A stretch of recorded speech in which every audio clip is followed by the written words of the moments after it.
The first thing people noticed was the noise. Not the normal New York noise. Not traffic or sirens or shouting. This noise was a single crack in the sky. It looked like someone tore the air open with two hands. The rip stretched above Midtown, right between tall glass towers. Wind shoved down from it. Clouds twisted around it like they were confused. Phones in the street buzzed hard, then went black. A streetlight popped and died. A billboard screen stuttered and froze on a bright smile. Then something fell. Not a meteor, not a piece of a ship. A man. He dropped straight through the rip like he had been thrown. He hit the street with a heavy slam that made the ground jump.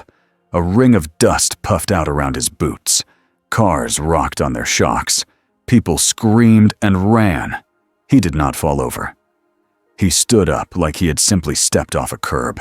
He was tall and broad. His black robe hung loose on him, torn at the edges, like it had survived too many battles to count.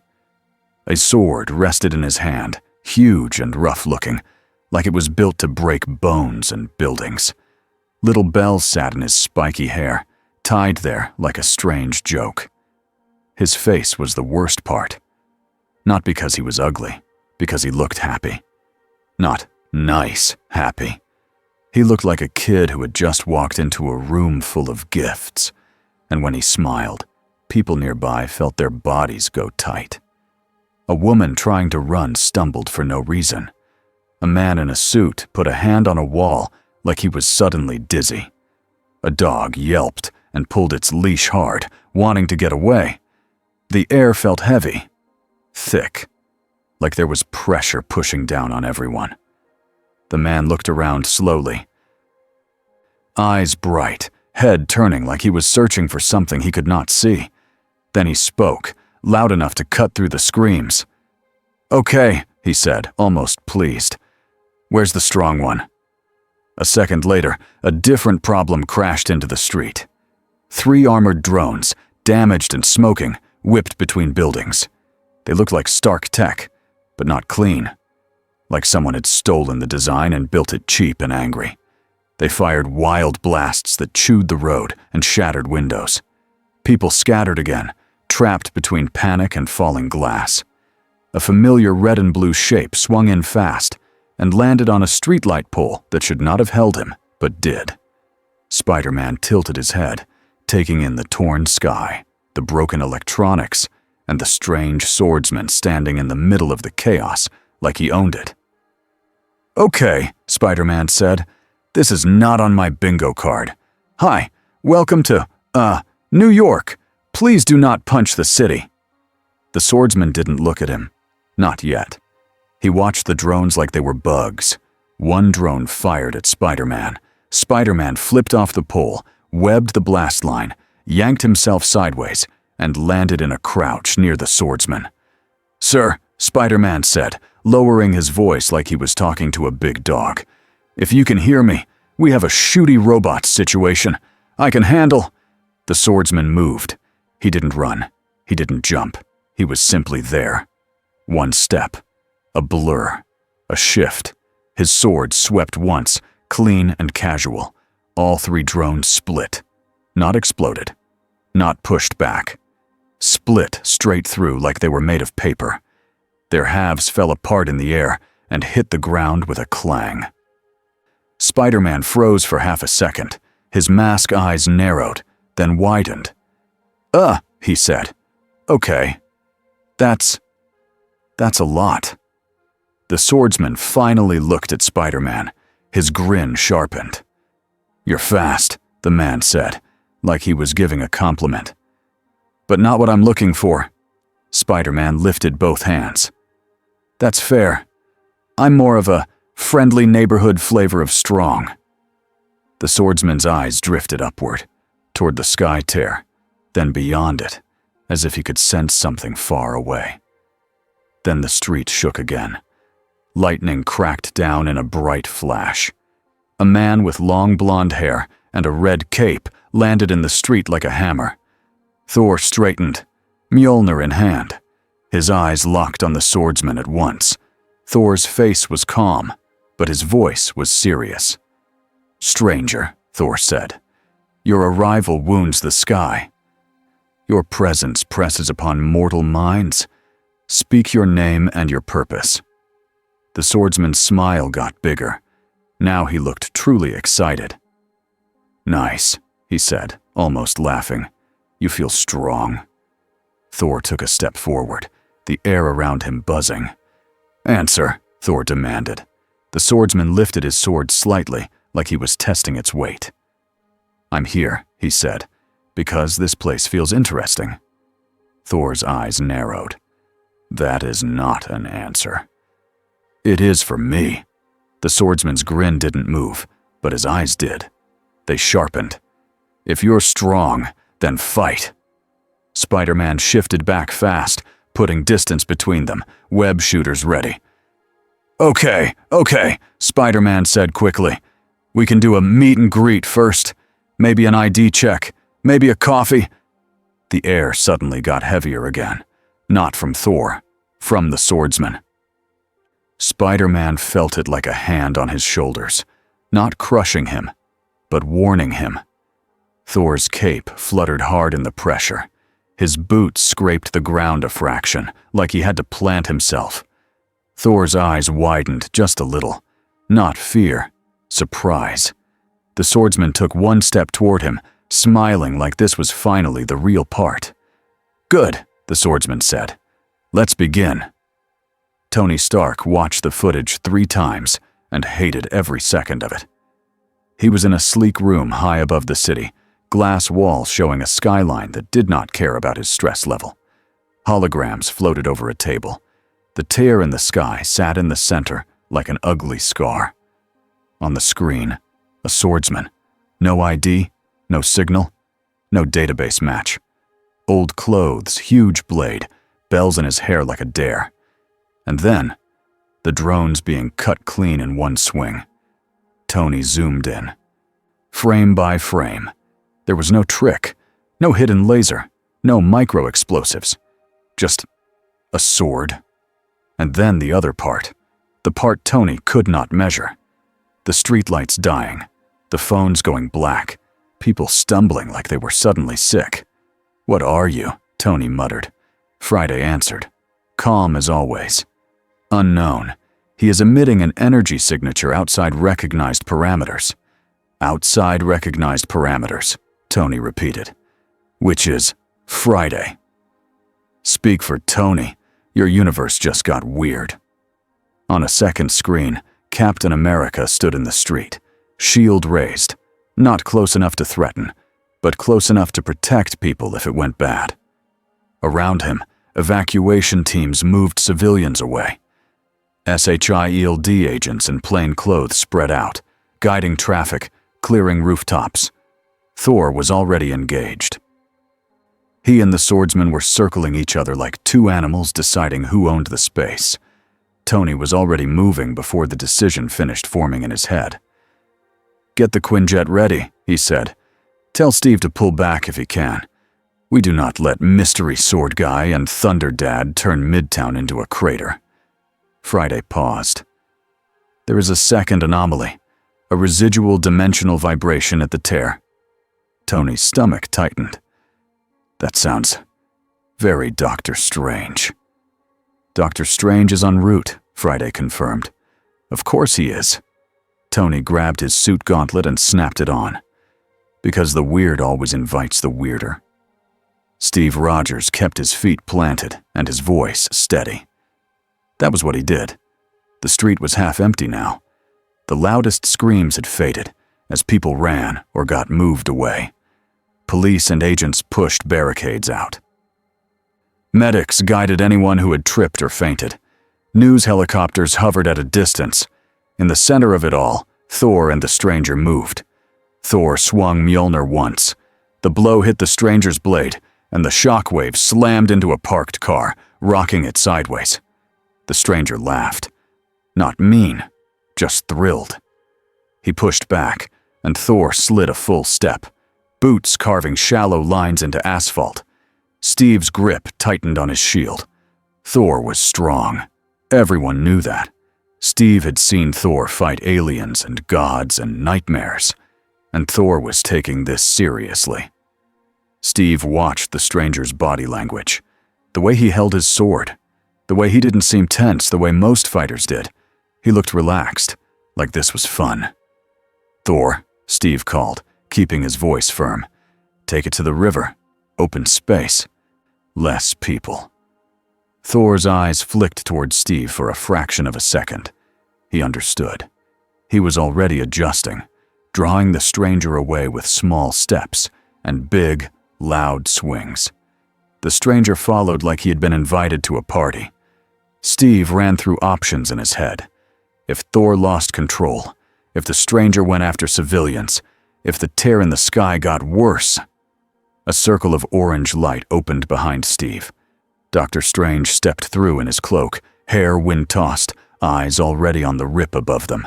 Strange's face tightened the moment he got close to the stranger. Steve saw it. Strange felt something. "Tell me that's not what I think it is," Steve said quietly. Strange didn't look at Steve. His eyes stayed on the stranger, like staring too long might make things worse. "It isn't anything we have a neat name for," Strange said, "but it is. Pressure. Will. Spirit. The kind that can break things you can't see." Steve glanced at the civilians on the far side of the barricade, some still watching because people were stubborn and curious. "Can it kill them?" Steve asked. Strange's jaw flexed. "If he wants it to, yes." Steve looked back at the stranger. The man hadn't said a name. He hadn't demanded money. He hadn't declared war. He had asked for one thing. "Where is the strong one?" "He's not here to conquer," Steve said. "He's here to fight." "And that," Strange said, "can still destroy a world." The fight moved fast. Thor led with lightning, careful not to aim at buildings. He angled strikes into the sky, into empty street, into the pavement. The stranger met it all. His sword caught lightning like it was solid. The air hissed around the blade. They reached the edge of the river. The open space helped. Water slapped against the shore. Bridges loomed in the distance. On the nearby rooftop, Tony landed in full armor, jets whining. "Hey!" Tony called out, loud and sharp. "New guy! You can't just drop into my city and start a Thor-off." The stranger glanced up at Tony, then smiled wider, like he had spotted another toy. "You," the stranger said, "you're not strong, but you're noisy." Tony bristled. "I'm a lot of things. Noisy is accurate. Anyway, quick question. Are you allergic to paperwork?" The stranger didn't answer. He took one step. Tony's HUD glitched, just for a blink. Then it stabilized. Tony frowned. "Friday." "System stable," Friday said, then paused. "Minor interference detected. Cause unknown." The stranger's eyes stayed on Tony, curious. Tony fired a small scan pulse. The scan vanished. The sensor display went white, then black, then rebooted. Tony stared at it. "Are you kidding me?" He tried again. Different frequency, different method. The same result. Dead. Reboot. Strange appeared beside Tony in a quick portal, cloak snapping in the river wind. "Stop doing that," Strange said. "I'm sorry," Tony snapped. "My coping method is measure the thing." Strange's eyes didn't leave the stranger. "You're not measuring him. You're poking a storm." Tony gritted his teeth. "Okay. Fine. We go old school." He raised his hands. "Hi, I'm Tony. That's Thor. That's Dr. Cape Drama. We'd love to know what you are." The stranger tilted his head, like listening to a sound only he could hear. "I'm a captain," he said finally. Like that should explain everything. "Great," Tony said. "Captain. What? Captain of what?" The stranger's grin stayed put. "Captain of fighting." Thor's eyes narrowed. "You mock us." "I don't even know you," the stranger said, and somehow it sounded honest. "But you feel strong." Thor lifted Mjolnir. I am Thor Odinson." The stranger nodded once, like he had filed the name away. "Good," he said. "Thor." Tony tried again, slower. "And you are?" The stranger's eyes flicked to Strange now, and Tony saw something change. Not fear. Respect, maybe. Like he could tell Strange was not just another man. Then he looked back at Tony. "Kenpachi," he said.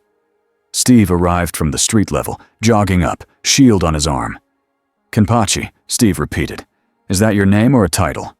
Kenpachi shrugged. "Both." Tony opened his mouth to ask more. But Strange lifted a hand. "The tear," Strange said, eyes narrowing at the sky. "It's still vibrating. It's like something is listening." Tony looked up. The rip was smaller now, but it wasn't closing. It pulsed faintly, like a heartbeat. Thor followed Tony's gaze. "This is no natural storm." Kenpachi looked up too. For the first time, his smile faded a little. Not worry. Interest. "Something else is here," Kenpachi said, like he was tasting the air. Strange's face went hard. "Yes." Steve stepped forward. "Careful. Calm. Kenpachi, we need you away from civilians. We need to talk somewhere safe." Kenpachi glanced at Steve. Steve expected him to refuse, to laugh, to challenge. Instead, Kenpachi's eyes flicked toward the city, where people were still clearing out. "Too many weak people," Kenpachi said bluntly, like stating a fact. "They break easy." Steve nodded once, taking that as the closest thing to agreement they were going to get. "Then come with us. We have a place." Kenpachi looked back at Thor. "I'm not done." Thor's grip tightened. "Nor am I." Tony held up both hands. "Time out. Not a forever timeout. A let's not destroy Manhattan timeout." Kenpachi stared at Tony for a long beat. Then he laughed again, short and sharp. "Fine," Kenpachi said. "Take me to your place." His smile returned, hungry and bright. "But find me a real fight soon." The facility was built for problems. That was Tony's best description for it. It had reinforced walls, layered shields, and quiet rooms that could turn into cages if they needed to. It had training decks, medical bays, and a big main space where the team could talk without worrying about microphones hiding in the corners. Kenpachi walked through it like it was a hallway in a boring school. He looked at doors. He looked at guards. He looked at the tech and the cameras. And all of it felt small to him. Tony tried not to take that personally. In a lab space, Tony rolled out a scanner array anyway, because Tony Stark did not quit. "Just stand there," Tony said, pointing to a marked circle on the floor. "No moving, no sword swinging, no spiritual whatever." Kenpachi stood in the circle, bored already. His sword rested on his shoulder, like it weighed nothing. Steve stayed near the door. Thor stood with arms crossed. Strange leaned against a counter, eyes half closed, like he was feeling the air. Fury entered last, quiet, like a shadow with an eye patch. He looked Kenpachi up and down. "Tell me why I shouldn't drop you into a hole in the ocean," Fury said. Kenpachi looked at him for a second, then smiled again. "Because you can't?" Fury's expression didn't change. "We'll see." Tony started the scan. The lights flickered. The scanner screen spiked. Then every display went dead at once. A second later, a small puff of smoke rose from a panel. Tony stared, horrified and offended. "That," Tony said slowly, "is not—" He started the backup system. It lasted 3 seconds, then died too. Tony's shoulders slumped. "Okay, that's new." One of the technicians whispered. "How many seconds was that?" Tony turned his head. "What?" The tech swallowed. "Before it died? Like 3?" Tony blinked. Then he pointed at the tech like he was accusing him of a crime. "Don't start." Steve's mouth twitched. Almost a smile. Strange didn't even hide his small, tired look of amusement. Kenpachi's eyes slid to Tony. Your toys are weak. Tony made a sharp noise. They're not weak. They're... He cut himself off. Okay, they're weak compared to whatever you are. Strange finally spoke in a calmer tone. He's not just emitting energy, Strange said.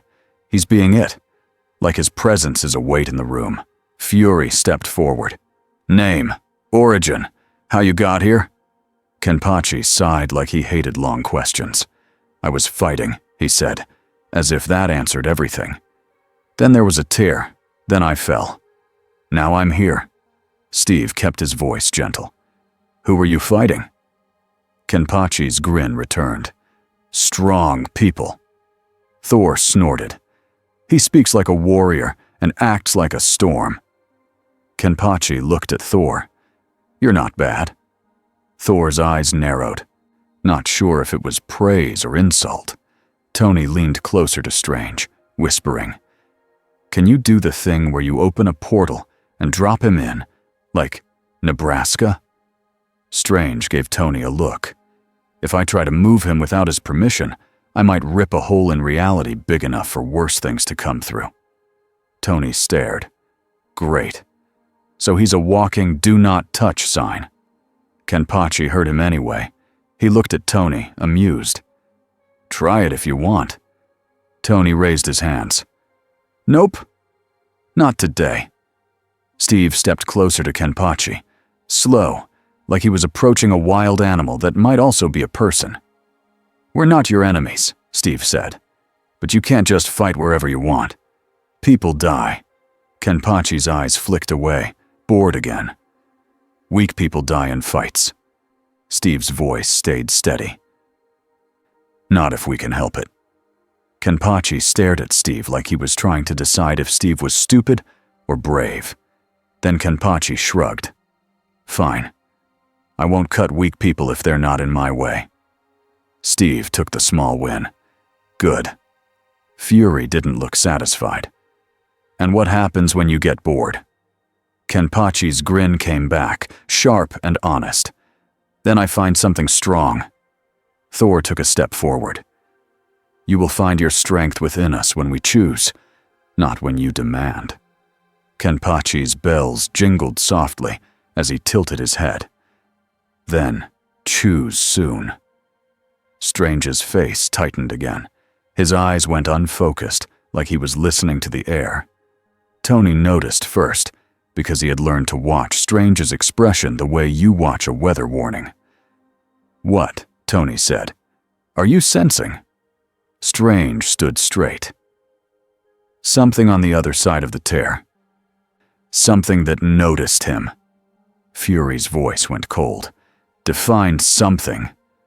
Strange didn't answer right away. He looked at Kenpachi. Kenpachi was smiling again. Not at the Avengers. Not at the room. At the idea of a new threat. Good, Kenpachi said softly. Steve felt his stomach drop, because he realized the same thing Strange was realizing. Kenpachi wasn't just a problem. Kenpachi was a signal, and something out there had heard it. It happened 2 days later. Not enough time for plans to settle. Not enough time for anyone to feel safe. That was how it always went in Steve's life. The alert came in hard and fast. A spike in strange energy below the city, deep under streets and pipes and old tunnels. Strange arrived at the reading room first, hands already moving in tight circles. It's the same vibration, Strange said, but sharper. Like a needle. Tony brought up maps and camera feeds. Location? Below the East River line, Strange said. Near a maintenance access.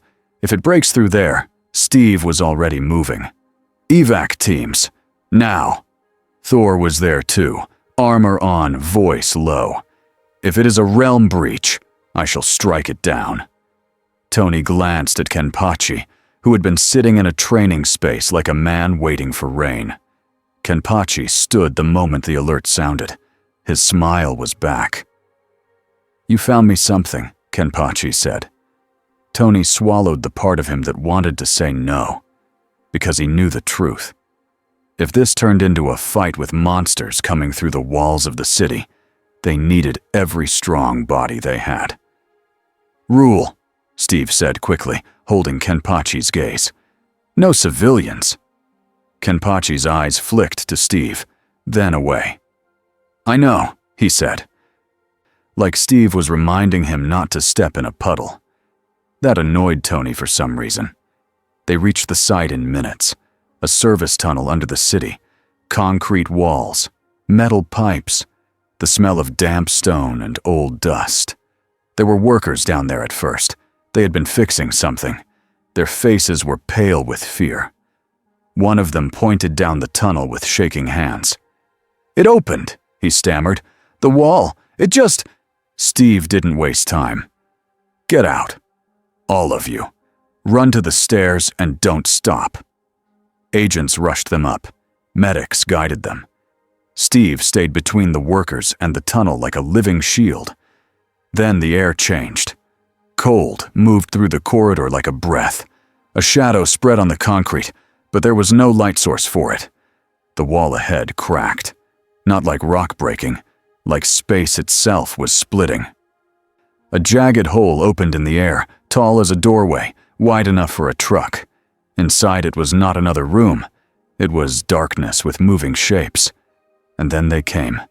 Creatures slid out, crawling on too many limbs. Their bodies were dark and uneven, like they were made of smoke that had decided to be solid. Their mouths opened too wide. They didn't speak. They didn't hesitate. They rushed. Steve threw his shield. It hit the first creature and slammed it back into the wall, but the thing didn't bleed. It just broke apart and tried to pull itself together again. Thor called lightning down the tunnel. The flash lit everything bright. Several creatures exploded into ash. More replaced them at once. Tony's repulsors lit the corridor in bursts. He blasted the ceiling to collapse part of the tunnel, trying to cut off the flow. The hole didn't care. It stayed open, humming, pulsing like something behind it was pushing. Strange held up both hands, chanting under his breath. Orange shapes formed in the air, trying to wrap around the breach like a net. But the pressure from the other side fought him. It was like trying to hold a door shut while someone strong leaned on it from the other side. Then Kenpachi stepped forward. The creatures rushed him. Kenpachi didn't move fast at first. He didn't need to. The air around him turned heavy again. The first wave of creatures slowed like they had hit thick water. Some dropped flat to the floor. Spider-Man, who had arrived through a vent opening because that was what Spider-Man did, stared from the ceiling. Okay, Spider-Man whispered. That's not normal. Kenpachi swung his sword once. The front line vanished. Not exploded.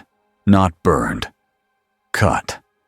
A clean line through shadow bodies, slicing them apart so completely they couldn't pull themselves back together fast enough. Kenpachi walked forward, stepping over the remains like he was walking over leaves. Steve saw the problem instantly. Kenpachi was pushing toward the breach. He wanted the source.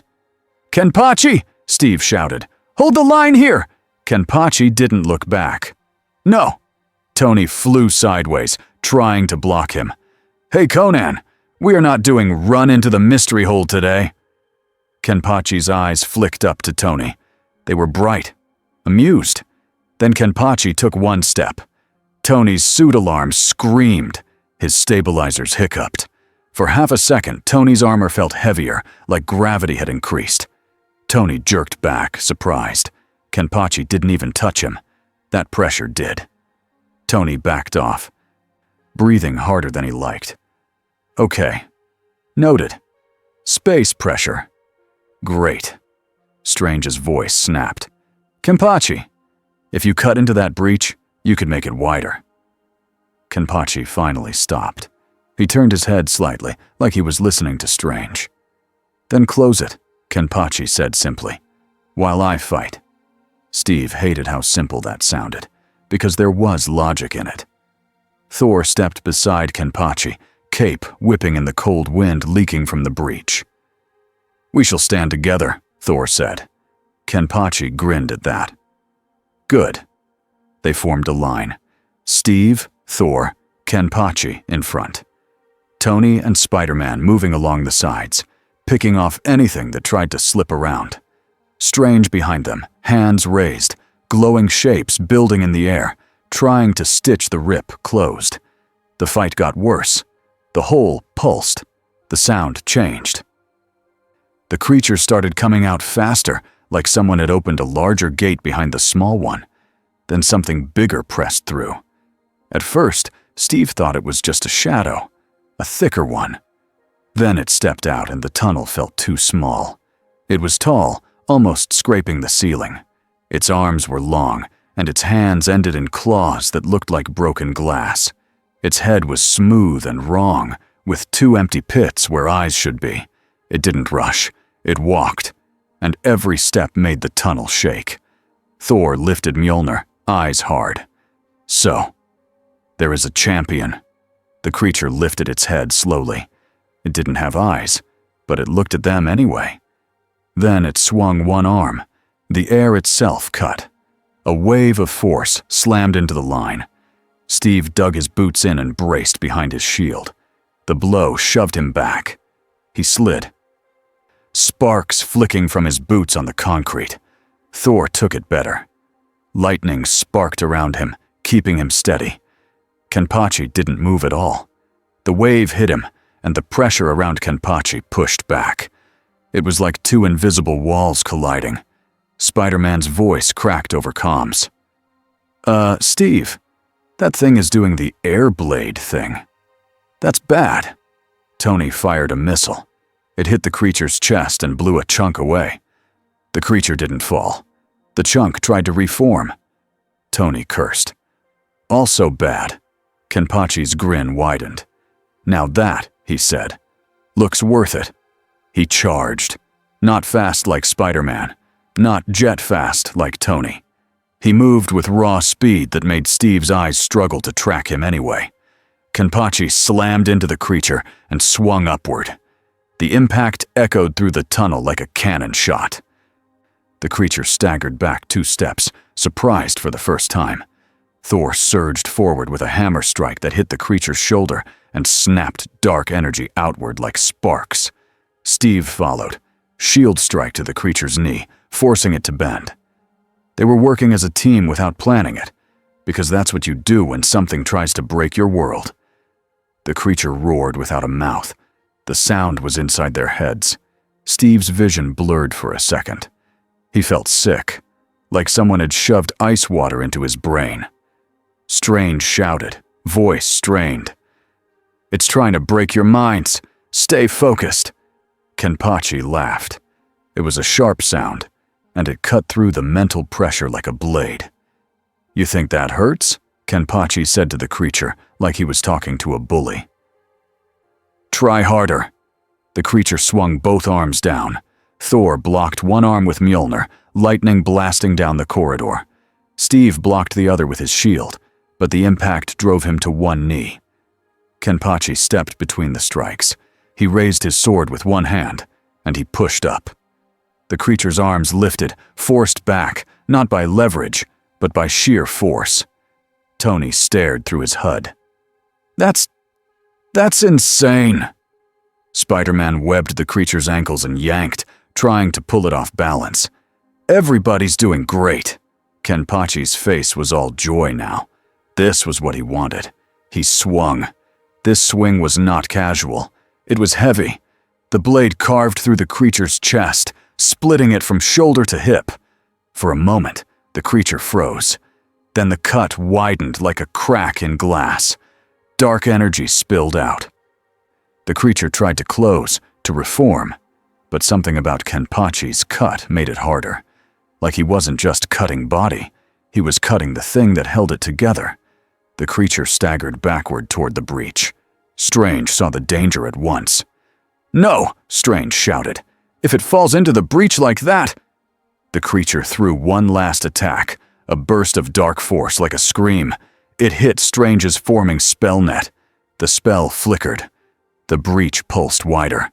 A cold laugh seemed to ripple through the air, faint, distant, like something far away enjoyed what it was seeing. Strange's eyes widened. "That's it," Strange said. Something is using this. It's pushing on my seal." Tony's voice rose. "Can you close it or not?" "I can," Strange snapped. "But not if you keep blasting the wall of reality like it's drywall." Kenpachi stepped forward again, toward the breach, toward the creature. Steve grabbed his arm. It was like grabbing a steel bar. "Don't," Steve said, voice tight. "If you go in there—" Kenpachi looked down at Steve's hand like he had forgotten Steve was there. Then he looked at Steve's face. Steve held his gaze. This wasn't about fear. Steve was scared, sure. He'd be stupid not to be. But this was about people upstairs, about a city full of families who had no idea what almost crawled out of their pipes. Kenpachi's grin softened a fraction. Not kindness, not warmth. Something like understanding. Tch. Kenpachi clicked his tongue. Fine. He let Steve's hand stay there. Instead of charging into the breach, Kenpachi did something else. He turned his sword and slammed the flat of it into the creature's chest like a hammer. The blow launched the creature backward, but not into the breach, into the tunnel wall. Concrete shattered. Rebar screamed. The creature got pinned in a crater. Thor struck it with lightning at the same time, burning its form into brittle ash. Steve threw his shield and hit the creature's head area, cracking the dark shell again. The creature's body started to pull itself together one more time. Kenpachi stepped in and drove his sword down, straight and final. The creature convulsed. Then it broke apart into pieces that did not reconnect. Strange used that moment. His hands snapped together. The orange spell net tightened like a rope. The breach shrank, screaming silently. But it didn't close all the way. It narrowed to a jagged slit. Like a wound that had been stitched, but not healed. A last wave of creatures tried to slip through. Thor and Kenpachi cut them down fast. Then the slit snapped smaller again. Strange's shoulders sagged, sweat on his forehead. "It's contained," Strange said. "For now." Tony hovered near the wall, staring at the sealed crack like he wanted to punch it. "For now," Tony repeated bitterly. Steve leaned on his shield for a second, breathing hard, scanning the tunnel for anything else. Kenpachi wiped his blade against his robe like it was routine. He looked toward the sealed slit, disappointed. "Someone strong is behind that," Kenpachi said. Strange's eyes stayed on the wound in space. "Yes," Thor's voice dropped. "Name it." Strange swallowed, then spoke carefully. "A ruler of a dark dimension. A being who wants a door." Tony's visor flickered as he processed that. "So, we have a dark dimension king listening at our walls." Spider-Man dropped down from the ceiling, landing softly beside Steve. He looked at Kenpachi with wide mask eyes. "So, sword guy, you did great. Also terrifying. What do we call you besides sword guy?" Kenpachi looked at him, grin returning. "Kenpachi," he said again, like it was enough.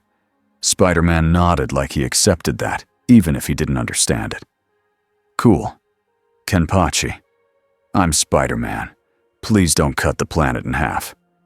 Kenpachi chuckled. "If the planet fights back, maybe." Steve exhaled slowly. The hole in the sky had noticed Kenpachi. Now something else had noticed them all. And the worst part was the look on Kenpachi's face. He wasn't scared. He wasn't even worried. He looked excited. Like the real fight was finally getting ready to show up. The next morning, the city tried to act normal. It didn't work. New York still had traffic. It still had people buying coffee and yelling into phones. But now there were new sounds mixed in. Helicopters, repair crews, sirens that didn't stop, and the low, angry noise of people talking all at once about the same thing. Videos of the Sword Man were everywhere. The clip where 3 drones got cut clean in half. The clip where streetlights died like someone pulled the plug. The clip where Thor fought him by the river, and the air looked like it shook. Some people called him an alien. Some people called him a demon. Some people called him a weapon the Avengers were hiding. Damage control blocked off the tunnel breach site, but that only made people more curious. Reporters stood behind barricades. People in apartments near the river taped their windows and argued with landlords. A talk show host yelled about super people ruining rent prices. Inside Avengers Tower, Tony Stark watched the news with his jaw tight. He muted one channel. Another started automatically. A woman with perfect hair said, "Sources say the Avengers brought an unknown combatant into the city." Tony pointed at the screen like it could hear him. He fell out of the sky. Steve Rogers stood beside him, arms crossed, calm but tired. "It doesn't matter," Steve said. "People are scared. Scared people need someone to blame." Tony didn't answer. He looked toward the training deck windows, where the morning light cut in clean lines across the floor. Kenpachi was there. He stood in the center of the room, sword resting on his shoulder, eyes half-lidded like he was waiting for something interesting to start. Two Avengers staff members were in the corner with a clipboard. Tony squinted. "Is that a betting sheet?" Steve glanced. His mouth twitched. "I think so." Tony marched out onto the deck. "Hey, what are you doing?" The staff member jumped like he'd been caught stealing. "Nothing," the staff member said too fast. Tony snatched the clipboard. Across the top, someone had written, in messy marker, "Zaraki seconds." Under it were names and numbers. Tony stared at it in silence for a full beat. Then he turned slowly to Steve. "You," Tony said. Steve lifted a hand. "Not me." Tony's eyes shifted to one of the techs. Wong? Wong wasn't there. That was the problem. Tony couldn't even blame Wong. Kenpachi looked over, amused. "What is that?" Kenpachi asked. Tony waved the clipboard at him like it was proof of a crime. "People are betting on how long my equipment survives being near you." Kenpachi smiled wider. "Smart people." Tony made a sound like a laugh that lost a fight. "Okay," Tony said. "New rule. Nobody bets in my building." A voice from behind him said, "Then stop making it so easy." Natasha Romanoff walked in, holding a tablet. Her eyes were sharp, like she'd already read the whole city. Tony pointed at her. "You too?" Natasha's face stayed straight, but her eyes said yes. Steve sighed. "Tony." Tony put the clipboard back on the table, defeated. "Fine. Whatever. Bet your little hearts out. Just don't tell me the odds." Kenpachi stepped closer, and the air tightened a little. The same invisible weight that made machines twitch and people swallow. Natasha didn't flinch. She just watched him, measuring him like a living problem. Kenpachi looked at her and tilted his head. "You're strong." Natasha didn't smile. "Not like you." Kenpachi shrugged. "Strong enough to stand here." Tony tapped the tablet Natasha carried. "Tell me you brought good news." Natasha's voice was flat. "There are 3 government committees asking for hearings. There are 2 agencies asking for custody. There are 5 different experts on TV saying this is our fault. And there's one person who sent us a message without using any normal channels." Steve's eyes narrowed. "Who?" Natasha turned the tablet so they could see. It was a video. A man in armor, green cloak, metal mask. Even through a screen, he had presence. "Avengers," the masked man said, voice deep and calm. "You are hosting a foreign warrior of unusual power. Such power belongs in the hands of a ruler who understands its value. Bring him to me. I will offer him purpose, and I will offer you peace." Tony's eyebrows rose. "Wow, that's subtle." Steve's expression hardened. "Dr. Doom." Kenpachi looked at the mask on the screen like he was trying to decide if it was funny. "Who is that?" Kenpachi asked. Tony answered without thinking. "A walking ego with a country." Natasha looked at Kenpachi. "He will try to recruit you, or study you." or both. Kenpachi yawned. Tony blinked. Did you just… Kenpachi rubbed the side of his face with a knuckle. If he wants to fight, tell him to come. Steve's tone sharpened. That's the problem. He won't come for a fair fight. He'll come with traps. And he'll put people in the middle. Kenpachi's smile faded a little, not from guilt, but from annoyance. Then he's weak, Kenpachi said. Natasha didn't argue. He's dangerous. Tony held up a hand. Okay, new plan. We keep Mr. Masked Monarch away from our new guest. Kenpachi looked at Tony. You keep me away from fights? Tony's helmet wasn't on, but he still looked like he wanted to hide behind it. I keep you away from fights that are designed to hurt civilians. There's a difference. Kenpachi stared at him for a moment. Then he shrugged again, like the whole world's politics were boring. Fine, Kenpachi said. Bring me a real one. Steve exchanged a look with Natasha. There was a problem neither of them had said out loud. They couldn't lock Kenpachi up. They also couldn't babysit him forever. Stephen Strange didn't sleep much. He tried. He really did. But every time he closed his eyes, he felt it. The tear. It wasn't a hole you could point at like a broken window. It was a wound in the rules, a place where reality had been bent and something else had noticed. Strange sat in the sanctum's library, hands on his knees, breathing slow. The cloak of levitation hung over a chair like a worried friend. Wong stood at a table, flipping through old texts and newer notes, looking irritated in the calm way Wong always looked when he was forced to deal with nonsense. He came through without a spell, Wong said, voice clipped. Without a ritual, without anything. Strange's eyes stayed half closed. He came through like an object thrown through glass. Wong tapped a page, and now the glass remembers the shape. Strange opened his eyes. Yes, Wong frowned.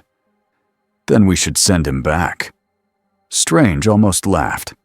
Not because it was funny, because it was simple, and nothing was simple now. Do you think I haven't tried to find a way? Strange said. His energy doesn't behave like ours, and if I push too hard, I don't just move him, I widen the wound. Wong's gaze sharpened. And the thing behind it. Strange nodded once. Wong leaned closer. Say it. Strange's throat tightened. Dormammu. Wong didn't curse. Wong didn't panic. Wong just shut his book with a quiet, angry thump. Of course, Wong said. Strange stared down at the floor. It's not fully here, not yet. But it's pressing, testing. The breach in the tunnel. That was a finger. Wong finished. Strange's jaw clenched. Yes. Wong's expression shifted. And the swordsman. Strange's mind went back to the tunnel. The way Kenpachi laughed inside a mental scream. The way his presence made the dark creature struggle to reform. He's not just bait, Strange said softly. He's also a wedge, a tool. Dormammu will try to use him. Wong's voice was sharp. Then keep him away. Strange stood. I will try.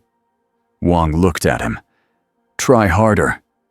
Strange didn't answer, because he didn't have a harder to give. Kenpachi hated meetings. He hated sitting while people talked in circles. He hated words that didn't lead to a blade. He hated the way this world kept stopping to argue about what might happen, instead of just letting it happen and seeing who survived. In the training deck, Thor stood across from him. No cameras, no crowds. Just open space, reinforced floor, and the small sign Tony had posted on the wall. No lightning inside. Thor stared at the sign for a long time before deciding it was a suggestion, not a law. Kenpachi's bells jingled when he rolled his shoulders. Fight. Thor held Mjolnir at his side. A spar is not a war. Kenpachi's grin returned. Then don't die. Thor's eyes flashed. You speak as if death is a game. Kenpachi tilted his head. It is, if you're strong enough. Thor's grip tightened. He didn't like Kenpachi. Not because Kenpachi was evil.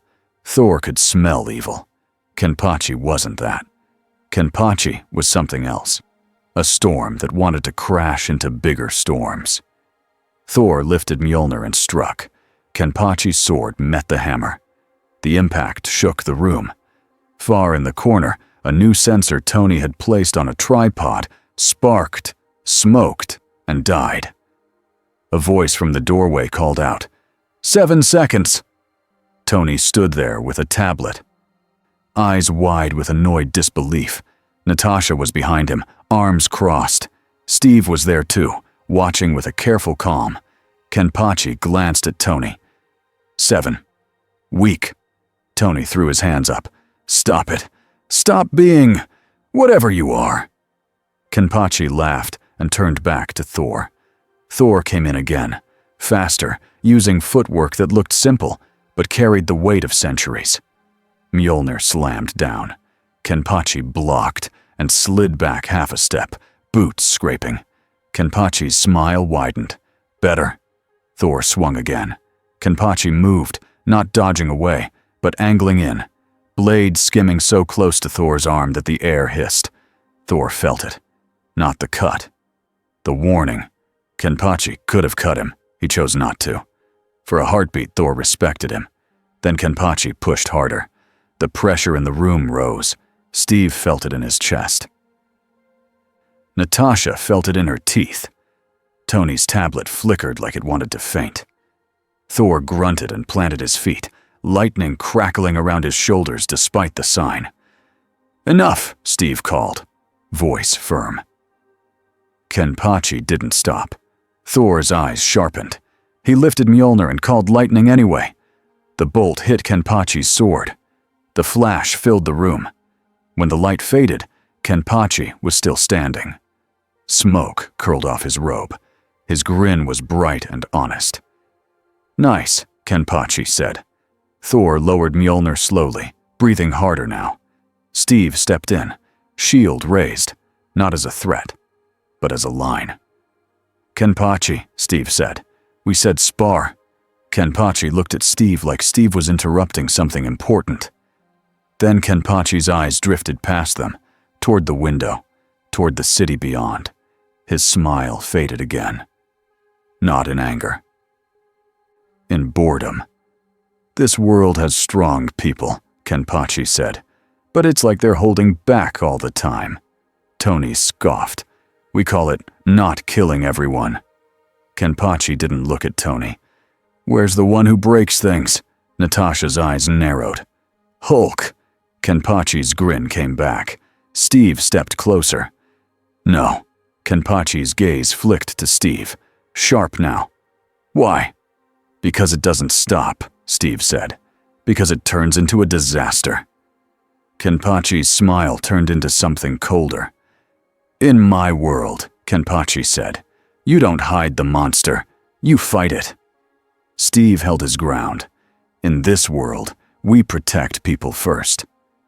Kenpachi stared at him for a long beat. Then he looked away like Steve was a wall he couldn't cut yet. "Fine," Kenpachi said. "Bring me someone else." Tony rubbed his face. "This is my life now." Natasha's tablet buzzed. She checked it. Her expression didn't change, but her eyes sharpened. "Doom's people made contact," she said. Tony's head snapped up. "Already?" Natasha nodded. "He wants a meeting." Steve's voice went low. "Where?" Natasha looked at Kenpachi. "Not here." Kenpachi's bells jingled as he tilted his head again. "I want to meet him." Steve's stomach tightened. Tony opened his mouth to argue, but a new sound cut through everything. A low hum, not from a machine, from the air. Strange appeared in a portal, looking tired and tense. He didn't bother with greetings. "He's here," Strange said. Tony blinked. "Doom?" Strange shook his head once. "Worse." Kenpachi's smile returned like a knife sliding into place. "Good," Kenpachi said softly. "The strong one." Strange's eyes locked on Kenpachi. "Not strong like you mean," Strong like can swallow worlds. Thor stepped forward.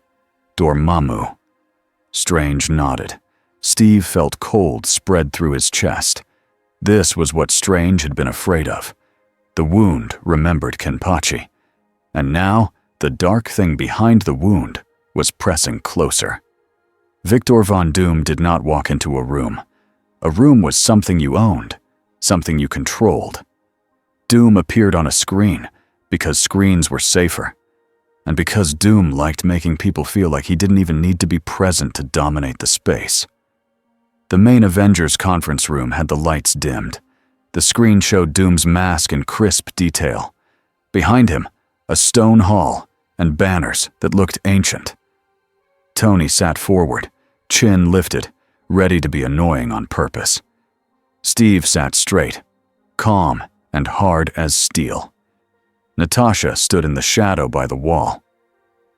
Thor stood with his arms crossed, like he was tolerating the whole thing. Strange stayed near the back, watching the edges of the screen as if magic could leak through pixels. And Kenpachi stood closest to the screen, smiling like he was watching a show. Doom's voice rolled out smooth. "Avengers," Doom said, "you harbor a warrior from beyond your reality. Such a being is not a guest. He is a disaster, waiting for direction." Tony waved. "Hi, Doom. Love the cosplay. Did you make that yourself, or is there a Dictators Are Us store?" Doom ignored him like Tony was a buzzing fly, his mask angled slightly toward Kenpachi. "And you," Doom said. "Captain, you are wasted among children who fear their own strength." Kenpachi's smile held. "You talk a lot." Doom's voice remained calm. "I speak because I understand. You crave challenge. You crave purpose. I can give you both." Steve's tone was firm. "This isn't a recruitment call." Doom's head tilted. "Everything is recruitment, Captain Rogers. You recruit with hope. I recruit with truth." Tony snorted. "Truth?" "Sure." Doom continued, still aimed at Kenpachi. "There are places in this universe where strength is respected without apology. There are enemies worthy of you. There are doors that should be opened." Strange's eyes narrowed at the word doors. Kenpachi leaned in closer to the screen, like he wanted to smell Doom's confidence. "Do you fight?" Kenpachi asked. Doom's pause was tiny, but it existed. "I do," Doom said, "and I win." Kenpachi's smile widened. "Then come here." Doom's voice didn't change. "I do not throw myself into chaos. I shape chaos. Meet me on ground of my choosing, and I will show you a world that fits you." Kenpachi's eyes flashed with irritation. "Ground of your choosing," Kenpachi repeated. "So you can hide behind tricks." Doom's mask stayed still. "So I can offer you something real." Steve cut in. "No." Doom's head turned toward Steve slowly, like a predator noticing a barking dog. "You," Doom said, "are predictable. You will try to cage him with kindness. It will fail." Kenpachi chuckled. "Maybe." Tony leaned forward. "Here's the thing. We're not sending him to your castle, and you're not stepping foot in my city." Doom's voice lowered, darker. "Then you will watch your world crack, little Stark." Strange stepped forward. "Careful, Doom. Some doors bite." Doom's mask angled. "Sorcerer Supreme, always so dramatic." Strange didn't smile. "And always correct." Doom's voice returned to Kenpachi. "Think on my offer. When the boredom returns, you will understand." The screen went black. For a moment, the room was quiet. Then Tony exhaled hard. "Okay, that went great."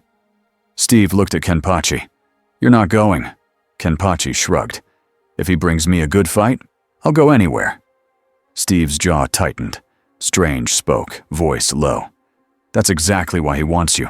Not as a friend. As a key." Kenpachi's eyes slid to Strange. "Key." Strange met his gaze. To open the wound you came through. Kenpachi stared for a beat. Then he smiled again, slow and sharp. So there's a bigger fight, Kenpachi said. Good. Steve's voice was tight. That bigger fight could kill millions. Kenpachi's smile didn't move, but his eyes did. They looked distant, for just a second. As long as they're not in my way, Kenpachi said, and it sounded like a rule he was trying to follow, not a threat. Steve hated that it was the best promise they were going to get. That night, Kenpachi walked the tower like a bored lion. He didn't sleep, he didn't eat, he didn't scroll through a phone, because phones died around him if he stared too long. He stood on a balcony and watched the city lights. In his world, nights were full of danger, full of hunters and soldiers and monsters. You could smell fear in the air. You could feel power moving. Here it was, busy, loud, alive. But to Kenpachi, it felt like a room full of talking with no fighting. He heard footsteps behind him, not soft, not sneaky, confident. A man stepped into the light, shorter than Kenpachi, broad in a different way, with metal claws glinting between his knuckles. Wolverine's eyes were hard, his voice was rough. So you're the sword freak, Wolverine said. Kenpachi turned slowly, grin rising. You smell like blood. Wolverine's lip curled. You smell like trouble? Kenpachi laughed. Good. Wolverine stepped closer, claws out. I'm not here to kill you. I'm here to see if you're real. Kenpachi shifted his sword slightly, bells jingling. Try. Wolverine moved first, fast, low, like an animal. His claws slashed toward Kenpachi's ribs. Kenpachi didn't dodge back. He turned, just a little, and Wolverine's claws scraped against Kenpachi's robe and met something invisible. Wolverine's arms jolted. The pressure hit him like a wall. His feet slid half an inch on the balcony floor. Wolverine's eyes narrowed. Okay. Kenpachi tapped the flat of his sword lightly against Wolverine's shoulder. It wasn't a full hit. It still made Wolverine's knees bend. Wolverine growled, more annoyed than hurt, and slashed again. This time, Kenpachi let one claw line pass close enough to cut a small strip of cloth from his robe. Kenpachi's smile widened. Better. Wolverine stopped and stared. He wasn't scared, but he wasn't stupid. You're not like the others, Wolverine said. Kenpachi tilted his head. Others? Wolverine's claws slid back in with a snikt. We've got gods and monsters and big green rage machines. But you feel like something that doesn't belong. Kenpachi's smile faded a little. He looked back over the city. I don't, Kenpachi said simply. Wolverine stood beside him, both of them looking out at the lights. Then Wolverine spoke again, low. If you go looking for trouble, Wolverine said, trouble will find you. But it'll use people to do it. Kenpachi's eyes narrowed. I don't care about tricks. You should, Wolverine said, because tricks are how weak people beat strong people. Kenpachi stared at him for a long beat. Then he smiled. Small. Maybe this world isn't completely boring. Wolverine snorted. Don't get excited. Kenpachi's eyes shifted upward, toward the sky, toward the place where the tear had been, even if you couldn't see it anymore. Something brushed his mind. Cold. Huge. Not a voice with words. More like a presence pressing against the edge of thought. A promise. Endless fights. Endless enemies. No boredom. Kenpachi's grin returned, bright and dangerous. Wolverine felt it too, in a different way. He didn't see it. He just felt Kenpachi's mood change. Wolverine's jaw tightened. What? Kenpachi didn't answer. He just kept smiling into the night, as if someone far away had finally said something interesting. The pivot came from a stupid place, a joke. Spider-Man was in the common room area, half sitting, half upside down on a couch, talking too fast as usual. Tony was nearby, working on a new scanner that he insisted was Kenpachi proof. Natasha was scrolling through intel. Steve was trying to eat in peace. Kenpachi sat on the floor with his back to the couch, sword laid beside him like a sleeping animal. Spider-Man waved his phone. Okay, so, funny story. There's this rumor online. Like, deep rumor. Like, you have to know a guy who knows a guy rumor. Tony didn't look up. I don't care. Spider-Man leaned forward. No, you do. Because it's about strong people. Kenpachi's head tilted slightly. Steve noticed. What rumor? Spider-Man grinned under his mask. There's an off-world fight club. Tony's eyes flicked up. Excuse me. Spider-Man kept going, excited. Like, not a normal one. Not a two dudes in an alley. A cosmic one. People get invited. People get collected. Big names, big muscles, big weird. Tony's face tightened. How do you even? Natasha's voice cut in. Where? Spider-Man shrugged. It's vague. But the rumor says, if you're strong enough, they find you. Kenpachi stood up so fast the couch shook. Everyone turned. Kenpachi's grin was wide and hungry. Good, Kenpachi said. Steve stepped forward at once. No? Kenpachi looked at Steve like Steve was a small fence. I'm bored, Kenpachi said. Tony pointed at Spider-Man. Why would you say that out loud in the same room as…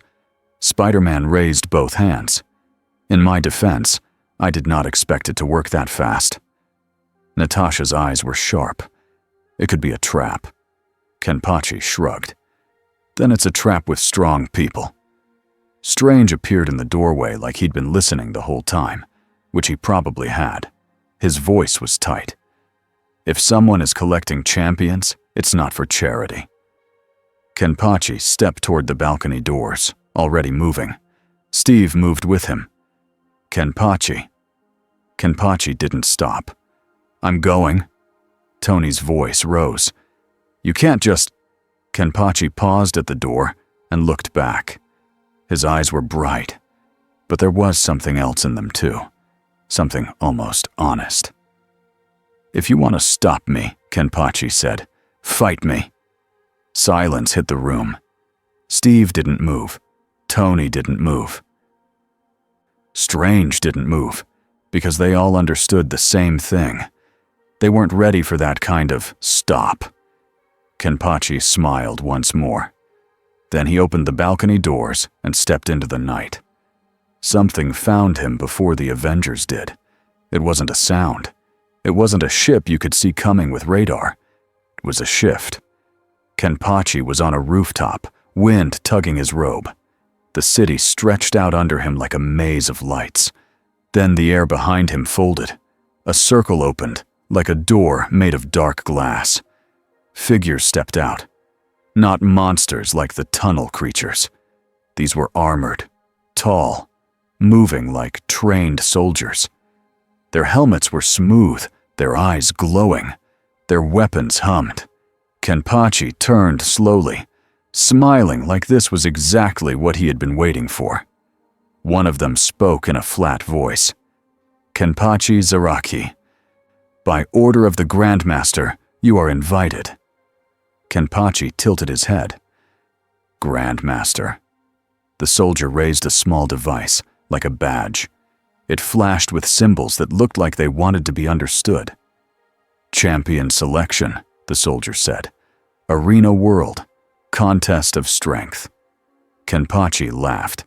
Finally. The soldier's voice didn't change. Do you accept? Kenpachi didn't answer with words. He stepped forward. The pressure in the air increased. The soldiers stiffened, their weapons shaking slightly. Kenpachi's grin sharpened. If this is boring, I'll cut my way out. The soldier paused for half a second. Then the dark door widened. Kenpachi walked through without hesitation, and the rooftop went quiet again, like nothing had happened at all. Tony Stark found the empty rooftop 15 minutes later, and wanted to scream. He didn't, because Steve was there, and Steve looked like he'd just watched a storm walk out the door. Strange stood at the roof edge, eyes narrowed, fingers glowing faintly as he read the leftover magic in the air. Natasha crouched near a scuff mark, touching it like it could explain things. Spider-Man hung upside down from a water tower because he was Spider-Man. Tony paced. "He just left," Tony said. "He just walked through a cosmic door like it was an Uber." Steve's voice was controlled. "Did they take him, or did he go?" Strange didn't look away from the air. "He went." Tony threw his hands up. "Great. So our unknown power problem is now someone else's unknown power problem." Natasha stood. "Not someone else's. Whoever invited him did it on purpose." Spider-Man's voice was smaller than usual. "I might have caused that." Tony pointed at him. "You." Steve shook his head. "Not now." Thor landed with a heavy thud a second later, eyes storm dark. "He's gone," Thor said, like it was a bad taste. Tony stared at Strange. "Can you track the portal?" Strange's jaw tightened. "I can try." Wong's voice came through Strange's sling ring as a small glowing circle. "And you should." Strange exhaled. "Yes, Wong." Tony leaned in. "If you can open a path." Strange cut him off. "Not yet. If I force a path through unknown space, I could open more than one door. And you already know what's waiting at one of them." Thor's voice rumbled. "Dormammu." Strange nodded. Steve's eyes hardened. "Then we do this carefully." Tony's expression twisted. "Carefully is not my brand." Steve gave him a look. "Make it your brand." Tony sighed. "Fine." Strange lifted his hands. Orange light spread in a circle. Symbols turned like gears. He wasn't opening a door yet. He was listening, feeling, finding the thread. His eyes opened wider. "I have something," Strange said. "Far. Cosmic. Not Earth." Natasha's voice was sharp. "Where?" Strange swallowed. "An arena world." Tony blinked. "You're kidding." Strange didn't smile. "I'm not." Thor stepped forward. "Then we go." Strange's voice was warning. "If we go into someone else's rules." Steve looked at each of them, then nodded once. "Then we go together," Steve said. Tony's helmet slid over his face with a snap. "Great. Field trip to Space Fight Club. Exactly what I needed." Spider-Man raised a hand. "Can I come?" Steve said, "No." Spider-Man's shoulders slumped. "Okay." Tony looked at him. "Stay. If New York gets another hole in reality, we need you here." Spider-Man nodded, quieter. "Got it." Strange drew a circle in the air. Orange light flared. A portal opened. Not to a hallway. To a sky full of strange stars and a distant floating structure that looked like a stadium built by someone who thought gravity was optional. Thor's eyes narrowed.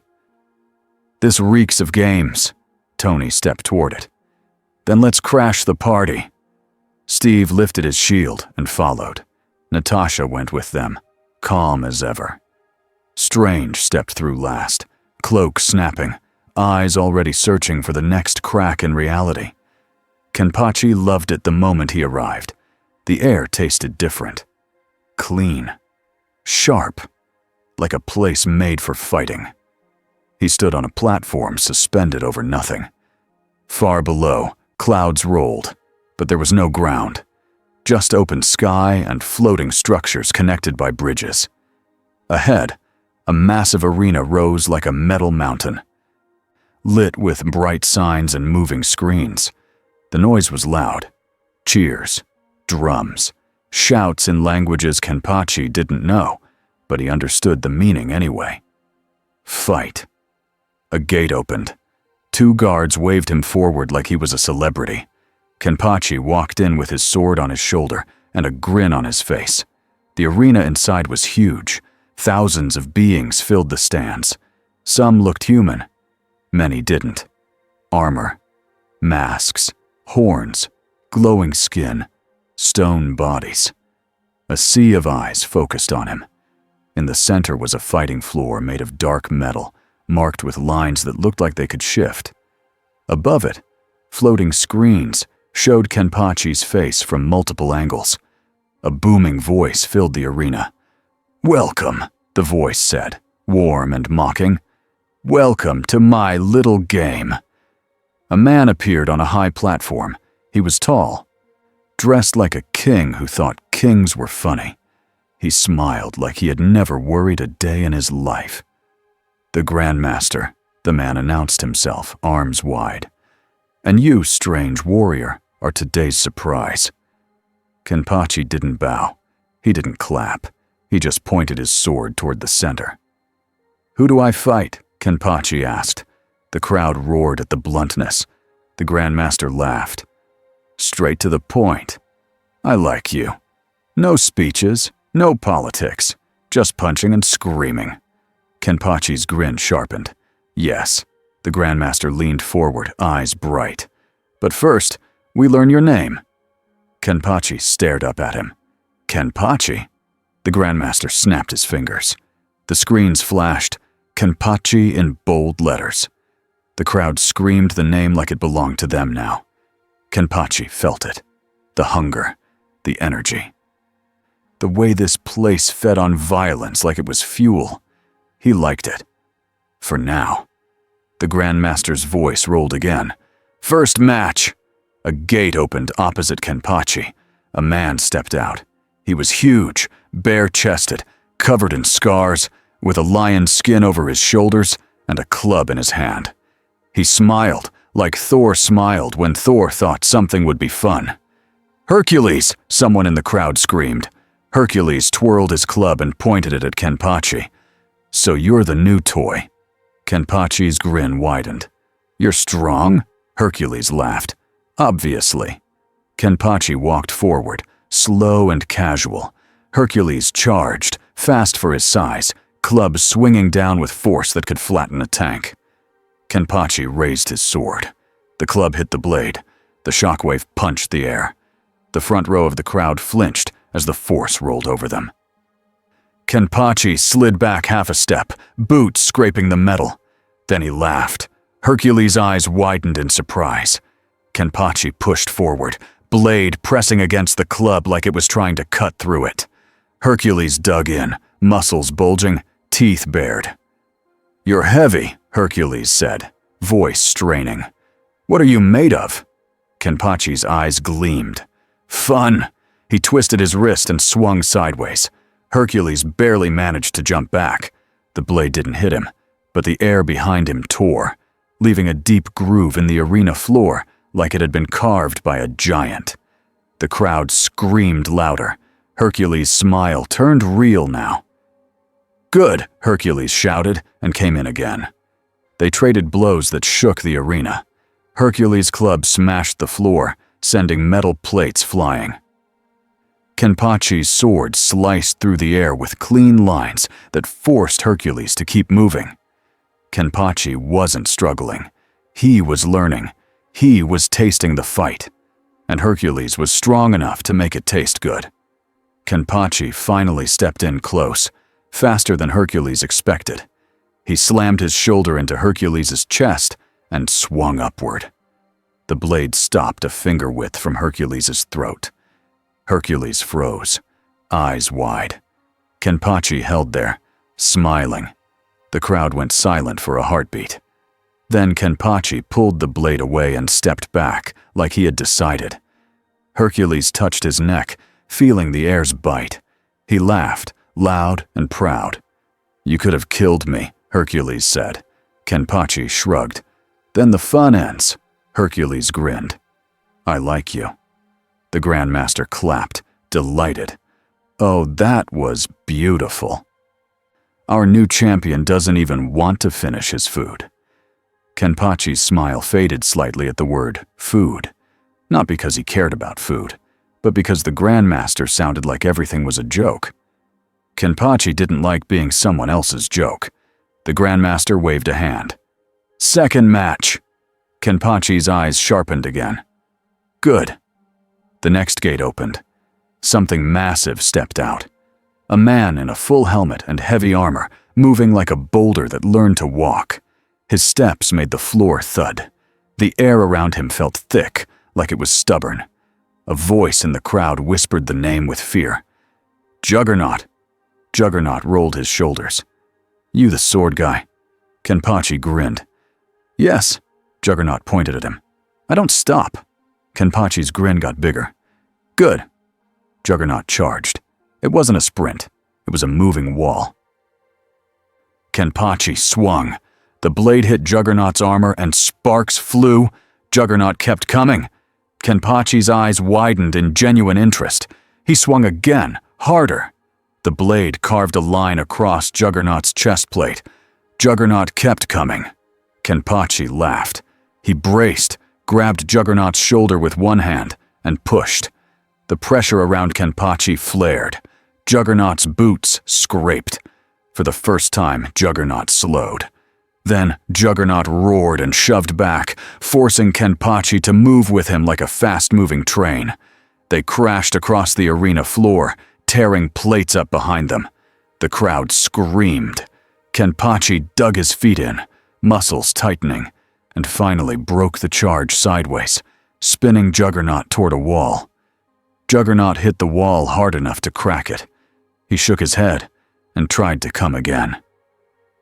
Kenpachi lifted his sword and aimed not at Juggernaut's body, at the ground beneath him. He swung. A deep trench opened, splitting the arena floor and creating a sudden drop. Juggernaut's next step hit empty space. For the first time, he stumbled. Kenpachi stepped in and tapped Juggernaut's helmet with the flat of his blade. Not a kill. A message. Juggernaut growled, furious, but he had stopped. The crowd went wild again. The Grandmaster leaned forward, smiling too wide. Oh, this is wonderful. You're making my arena look expensive.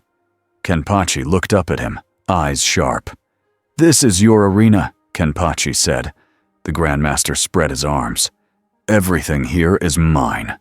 Kenpachi's smile returned, but it wasn't friendly now. That's boring, Kenpachi said.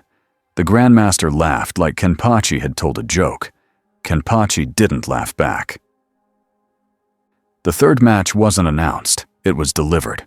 A gate opened, and instead of a fighter walking out, the floor itself shifted. Panels rearranged. Lines glowed. Then a figure stepped out that looked too normal for this place.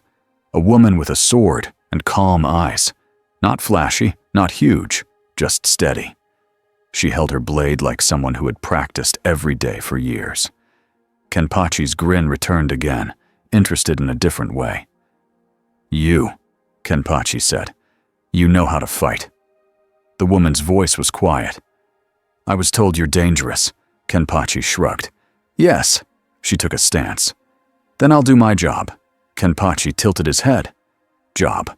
She didn't answer. She moved first. Fast. Precise. Not like a hammer. Like a needle. Her sword aimed for Kenpachi's wrist, not his chest. Kenpachi blocked, and for the first time tonight. Someone's blade rang against his with skill, not brute force.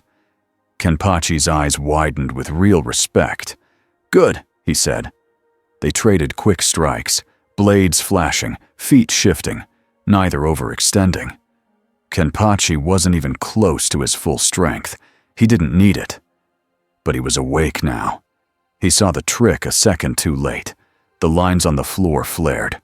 A pulse hit his legs like invisible chains. Kenpachi's feet stuck. For a heartbeat, he was pinned. The woman lunged. Her sword shot toward his throat. Kenpachi smiled.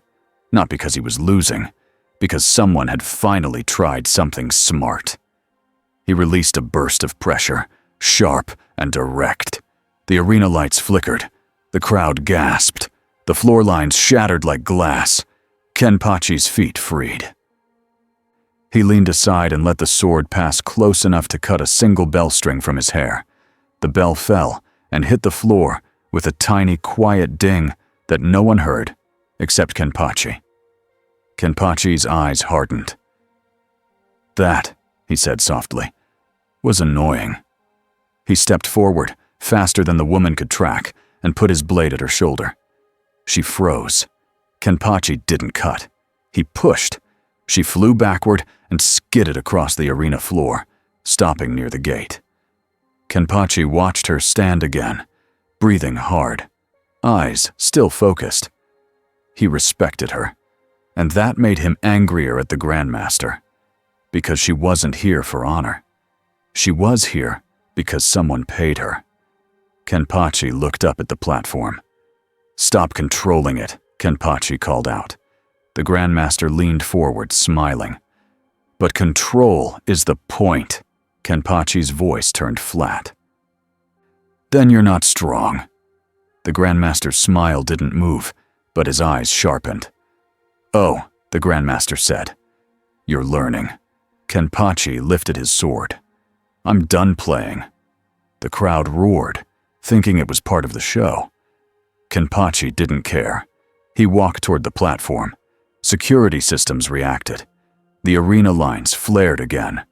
The floor tried to lock him down. Kenpachi released pressure. The locks failed. Machines whined. Somewhere deep in the structure, something hummed with a different tone, a hungry tone. Kenpachi felt it. This arena wasn't just a place. It was a device, a machine that fed on fight energy, on anger, on impact, on power. Kenpachi's grin returned, dangerous and bright. "So that's it," Kenpachi said. "You're eating the fights." The Grandmaster clapped slowly. "Yes, brilliant." "You get it." Kenpachi took another step. The air rippled. A shadow moved at the edge of the arena, unseen by most, felt by Kenpachi like cold breath on the back of his neck, the same presence from the rooftop, the same promise. "Dormammu." Kenpachi's smile widened. "Are you watching?" Kenpachi said, not to the Grandmaster, but to the darkness beyond. The crowd screamed, thinking it was a line. The Grandmaster's smile tightened. Now, don't break my toy." Kenpachi lifted his sword and swung upward, not at the Grandmaster, at the air. The blade cut and the space above the arena flinched, like reality itself didn't like being touched that way. The crowd went silent. The Grandmaster's eyes went wide. "Ah," the Grandmaster whispered. "That's new." And then the arena screamed. Not a sound, a vibration. A tear opened above the fighting floor. Thin and jagged, like the tunnel breach, but higher, wider, hungrier. Cold poured out. Shadows moved. The crowd panicked. The Grandmaster's smile vanished entirely. "Oh no," he said, very softly, like someone who finally realized his joke had teeth. Kenpachi stared at the tear, excited, sword ready. Behind him, a portal of orange light snapped open. Steve Rogers stepped through first, shield raised. Thor followed, eyes blazing. Natasha moved in with calm speed, scanning for threats. Tony flew in last, suit lights flaring, voice already loud. "Okay," Tony shouted. "We are officially out of our comfort zone." Strange stepped through, eyes locking on the new tear in the sky. His face went hard. "Kenpachi," Strange said sharply. "What did you do?" Kenpachi didn't look back. "I cut the boring part." Strange's jaw clenched. "You cut the wall." Kenpachi grinned. "Yes." Thor lifted Mjolnir, staring up at the tear. The darkness follows him. The first shadow creature dropped through, then another, then a dozen. The arena floor became chaos. People in the stands screamed and ran. Security drones fired wildly, making it worse. The Grandmaster backed away, shouting orders that no one followed. Tony's voice snapped in comms. "Evac first! Get civilians out! Alien civilians! Same idea!" Steve moved instantly. shouting to nearby fighters and guards, pointing to exits, forcing order into panic by sheer will. Natasha dragged a stumbling alien child out of a crushed aisle, eyes cold and focused. Thor jumped into the center and smashed lightning into the incoming wave, turning shadows into ash. Strange raised both hands and started building a sealing spell in midair. Orange rings spinning, but the tear fought him, because it wasn't just a random leak now. It had been fed. Kenpachi stepped into the wave of shadows like he was walking into rain. His pressure dropped them before his blade even hit. But more kept coming. Strange's voice strained. It's using the arena as fuel. It's riding the energy of conflict. Tony fired at a support beam to open a new escape route. "So we shut the arena down," the Grandmaster screamed, pointing. "No, do not touch my—" A shadow creature lunged at him. Kenpachi flicked his sword without looking and cut it apart. The Grandmaster stumbled back, staring at Kenpachi like Kenpachi had just saved his life by accident. Kenpachi didn't care about him. Kenpachi looked at the tear, eyes bright. "Now that," Kenpachi said, "is real." Steve grabbed Kenpachi's shoulder. Kenpachi didn't move, but he let Steve touch him. "Listen," Steve said, tight and urgent. "We close the tear first. No chasing, no cutting it wider." Kenpachi glanced at Steve. "If I cut the thing behind it, then you might open a door for it," Strange snapped, stepping closer. "And if Dormammu steps through here, your real fight becomes everyone dying." Kenpachi's grin faded slightly. Not because he was scared, because he understood one simple rule. If everyone dies, fights end. Kenpachi clicked his tongue. "Fine." Thor landed beside them, lightning sparking. "Then we hold the line." Kenpachi's grin returned. "Good." They formed up without needing a meeting. Thor in front, hammer spinning lightning into a wall. Kenpachi beside him, sword carving clean paths through the shadow wave. Steve behind them, protecting the weak spots, pulling survivors through openings. Tony above, blasting supports, opening routes, knocking creatures back before they could reach fleeing crowds. Natasha moving like a blade through chaos, saving who she could, putting down threats with clean hits and no wasted motion. Strange behind them, building the seal. The tear pulsed. A new shadow shape pressed through, bigger than the tunnel champion. This one had arms like pillars and a body made of swirling dark. It didn't step out. It poured out. Strange's eyes widened. "It's sending an anchor. If that fully manifests," Tony cut in, "then we don't let it." Kenpachi stepped forward, smile sharp. He looked at Thor. "Move." Thor didn't argue. He shifted, giving Kenpachi a lane. Kenpachi raised his sword with both hands. For the first time since arriving in Marvel's world, Kenpachi stopped treating this like a fun spar. He released more pressure. The stands shook, people screamed and fell to their knees. Steve felt his lungs tighten, but he forced himself to stay standing. Natasha's teeth clenched. Tony's HUD jittered and screamed warnings.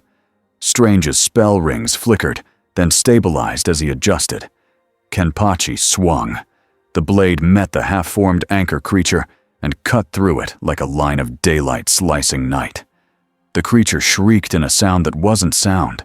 It broke apart, pieces pulling back toward the tear like it didn't want to be here anymore. Kenpachi didn't chase. He stopped. He looked at the tear itself. Then he did something different. He swung sideways, not aiming into the tear, but across its lower edge. The cut wasn't to open it. It was to shape the space. A clean slice through the air that forced the tear's edges to snap inward, like pinching a wound closed for a second. Strange felt it at once. His eyes widened. "You can close it," Kenpachi said, blunt. "Now." Strange didn't waste time. He slammed his hands together, Orange light snapped like chains across the tear. The wound shrank, fought, shrank again. Thor hurled lightning at the tear's edges, not to damage it, but to disrupt what was pushing from the other side. Tony fired focused blasts into the arena's core machinery, trying to shut down the feeding system. The Grandmaster screamed again. "Stop shooting my power grid!" Tony shouted back. "Your power grid is trying to summon hell!" Steve dragged the last group of fleeing civilians through an exit and turned back, shield raised, eyes on Kenpachi. Kenpachi stood under the shrinking tear, sword steady, face calm and fierce. For a second, Steve saw it. Kenpachi wasn't a hero, but he wasn't a villain either. He was a force that wanted meaning and had only ever found it in battle. The tear shrank to a jagged slit. Then, with a final shudder, it snapped smaller again. Not gone, but reduced. Contained. The shadow creatures still on the floor collapsed into ash, cut off from whatever held them together. The arena fell into a stunned, shaking silence. Strange lowered his hand slowly, breathing hard. "We stopped it," Strange said. "For now." Tony hovered near a smoking console, armor scratched, voice bitter. "For now is getting old." The Grandmaster sat down hard on his platform, staring at the damage, like someone had crashed his favorite toy. Kenpachi sheathed his sword halfway, then paused, as if unsure if he was finished. He looked around at the broken arena, the running crowds, the ash. Then he looked at the Grandmaster. "You lied," Kenpachi said. The Grandmaster tried to smile again. It came out weak. "I marketed." Kenpachi stepped closer, pressure rising just enough to make nearby guards tremble. "You used fights," Kenpachi said. "You made them fake." The Grandmaster swallowed. "They were real. They were just helpful." Kenpachi's eyes narrowed. Steve stepped between them, shield low but ready. "Kenpachi," Steve said, firm. "We're leaving." Kenpachi stared at the Grandmaster for a long beat. Then he snorted. "Boring," Kenpachi said, and turned away. Tony looked at Strange. "We need to know what that machine was doing." Strange's face was grim. It was feeding the tear. "And now someone else knows it can." Natasha's voice was quiet. "Doom." Strange nodded slightly. "Maybe. Or someone worse. Or both." Thor stared out into the alien sky, jaw tight.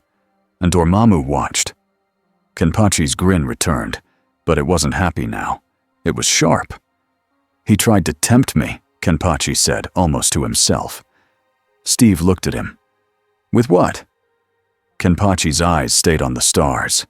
"Endless fights." Tony muttered. "Of course." Kenpachi's hand tightened on his sword. Then he did something that surprised Steve. He looked at Strange. "Can you close the first tier?" Kenpachi asked. Blunt. "The one I came through." Strange blinked, caught off guard. "I can try, but it won't be easy." Kenpachi nodded once. Not polite, not gentle, but clear. "Then try," Kenpachi said. "Before he opens it." Strange held his gaze, seeing the simple truth underneath Kenpachi's hunger. Kenpachi wanted fights, but he didn't want the fights to end forever. And Dormammu ending the world would end all fights. Tony floated down, boots clanking on a broken metal plate. "Okay," Tony said. "New plan. We go home. We lock down every weird energy spike, and we find out who got a piece of this tech." Natasha's eyes narrowed, because someone did. Strange's cloak tugged at his shoulder like a warning. Wong's voice came faint through a small portal ring, urgent. "Stephen, the Earth tear is reacting." Strange's face went hard. "Of course it is," Strange whispered. Steve lifted his shield. "We move." Kenpachi's bells jingled softly as he smiled again. Not excited like before. Focused. "Good," Kenpachi said. "Now it's real." The city doesn't forget. It just learns how to live with new fears. Weeks passed, and New York kept moving. The river kept flowing. The trains kept running. People kept arguing about rent and sports and weather. But now, there were new rules in the background. Some streets had extra cameras that didn't blink. Some rooftops had strange sensors that smoked if you stood too close to them. Some tunnels stayed closed for repairs that never ended. And inside Avengers Tower, there was a new routine too. Kenpachi Zaraki didn't do breakfast. He didn't do morning meetings. He did one thing every day, like it was prayer. He fought. Not in the streets, not in crowds. Steve had made that rule stick somehow. Maybe because Steve didn't beg. He didn't threaten either. He just stood there, stubborn and steady. Like a wall Kenpachi couldn't get past without breaking something he had decided not to break. So Tony built a place for it. A reinforced training deck, thicker than before, with layers of metal and shock absorbers and just-in-case systems stacked like pancakes. Tony called it the Zaraki-proof deck. It was not Zaraki-proof. On the first day, Kenpachi stepped onto it, smiled, and the corner lights flickered like they were nervous. Tony watched from behind a glass wall with a headset on and a tired face. "Okay," Tony said. "New approach. No scanning. No measuring. We're just observing." A technician beside him whispered, "How many Zaraki seconds will the camera last?" Tony whipped his head around. "Don't." The camera lasted 9 seconds before the image turned into static. Someone in the control room cheered like they had won a prize. Tony's eye twitched. "I hate you all." On the deck, Thor stood across from Kenpachi, rolling his shoulders like a man warming up for war. Kenpachi's grin was calm and sharp. "Good. Again." Thor lifted Mjolnir. "You will break this tower." Tony snapped into his mic. "No lightning. The sign is not a suggestion." Thor didn't answer. He did, however, make sure the next hit didn't send electricity into the walls. Steve watched from the edge of the deck, arms crossed, eyes steady. Natasha stood near him, silent as always, but her gaze never left Kenpachi's hands. Every day, Kenpachi fought someone. Thor, when Thor could. Sometimes a training drone army Tony controlled remotely, even though Tony knew it was mostly a warm-up for Kenpachi. Sometimes Hulk, only in rare, controlled moments, far from civilians. With Strange ready, and Steve watching like a hawk. Those days were the hardest, because when Hulk came out, he didn't spar. He raged. And when Kenpachi met that rage with joy, the air itself felt like it might snap. So they did it outside the city, on a private SHIELD range, with empty miles in every direction and reinforced barriers that looked like small mountains. Fury stood on a platform, watching through binoculars, face unreadable. "Tell me again why we allow this," Fury said. Steve didn't look at him. "Because if something worse comes, I want them on the same side." Fury's mouth tightened. "And if they aren't?" Steve finally met Fury's eyes. "Then we deal with it. But we don't start by treating him like a bomb and hoping it doesn't explode." Fury's voice stayed cold. "Hope is not a plan." Steve's answer was simple. "Trust is a plan too." Fury didn't like that, but he didn't argue. He just watched the field, where Kenpachi and Hulk collided like two storms meeting. Kenpachi didn't win in the clean way people expected. Hulk didn't lose in the clean way people wanted. Hulk was too tough, too angry, too endless. Kenpachi was too skilled at making every second into a challenge. So it became a different kind of result. They fought until the ground became a broken bowl, until Hulk's rage had nowhere new to go, until even Hulk, breathing like a furnace, started to slow. Kenpachi stepped back first, smiling satisfied. "That's enough," Kenpachi said. Hulk roared like he wanted more. Kenpachi just grinned. "Later." And somehow, Hulk stopped chasing. Bruce Banner came back in pieces, confused and tired, as if he had woken from a bad dream. Steve saw that and let out a breath he hadn't known he was holding, not because it was safe, because it was something he could work with. Stephen Strange kept tracking the wound in reality. He did it in the sanctum, with books open and symbols glowing, and Wong muttering insults at the universe. He did it at the tunnel site, where the air still felt wrong if you stood there too long. He did it in the tower sometimes too, because Kenpachi's presence was like a lighthouse for things that should not have eyes. And the wound kept reacting. Not constantly. Not like a wide-open door. More like a scar that itched when the weather changed. Strange learned the pattern. Whenever Kenpachi fought at higher intensity, the scar twitched. Whenever anger and power spiked around him, the scar hummed. It was like the universe remembered the shape of his arrival and wanted to repeat it. Wong didn't like it. Wong liked almost nothing about this situation. One night, Strange stood in the sanctum's front room, staring at a floating ring of orange light that showed the tier as a faint, shimmering line in the air. Wong folded his arms. "You're letting him stay." Strange didn't deny it. "Yes."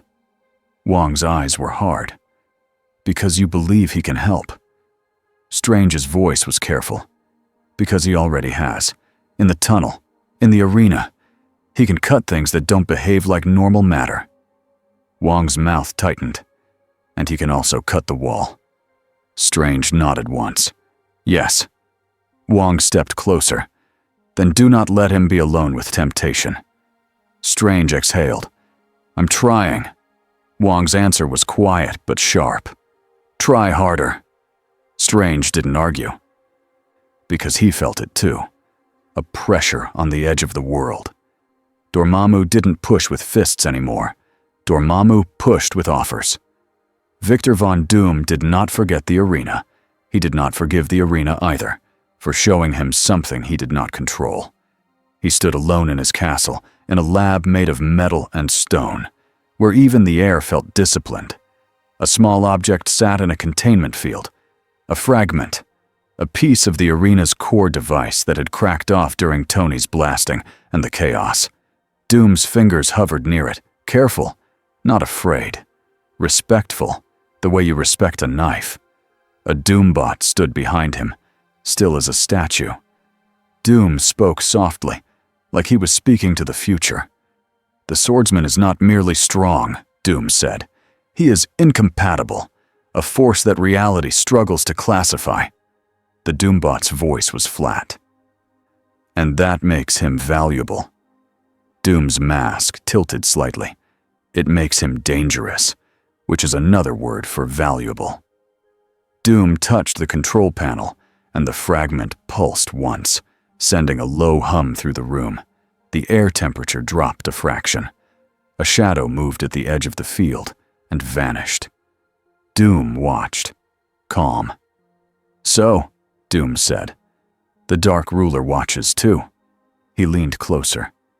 "I do not kneel to kings of darkness," Doom said. "But I will learn their locks," he straightened. "And I will build my own doors." The offer came to Kenpachi on a quiet night. No alarms, no portals snapping open, no news helicopters. Kenpachi stood alone on a rooftop, looking down at the city lights. His sword rested against his shoulder like it belonged there. The wind moved his robe, his bells jingled softly.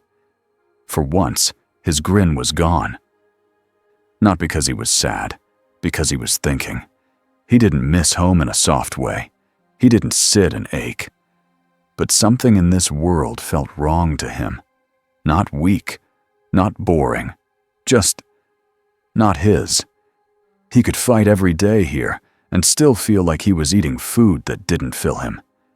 Then the air behind him thickened, not like a portal, like a shadow learning to stand.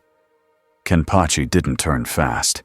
He turned slow, like he wanted whatever it was to see he wasn't startled. The darkness didn't form a body. It formed a presence, a pressure that didn't press down like Kenpachi's did. It pressed in. It slid into the edges of thought, into the corners of the mind where fear lives. Kenpachi smiled. "There you are," Kenpachi said. A voice spoke without sound. It filled his head like a whisper that was also a roar. "You hunger." Kenpachi's smile widened. "Yes, this world chains you." Kenpachi shrugged. "It complains. I do not complain." The darkness offered an image, a battlefield that never ended, enemies that kept coming, each one stronger than the last. No civilians screaming, no rules, no walls, just endless challenge. Kenpachi's breathing slowed. His fingers tightened on his sword. For a moment it was tempting. Not in a sweet way, in a clean way. Like being offered water when you're thirsty. Then Kenpachi's eyes narrowed. He saw something behind the offer. Not the fights, the leash. Because the fights were being given. Selected. Controlled. Kenpachi hated that more than pain.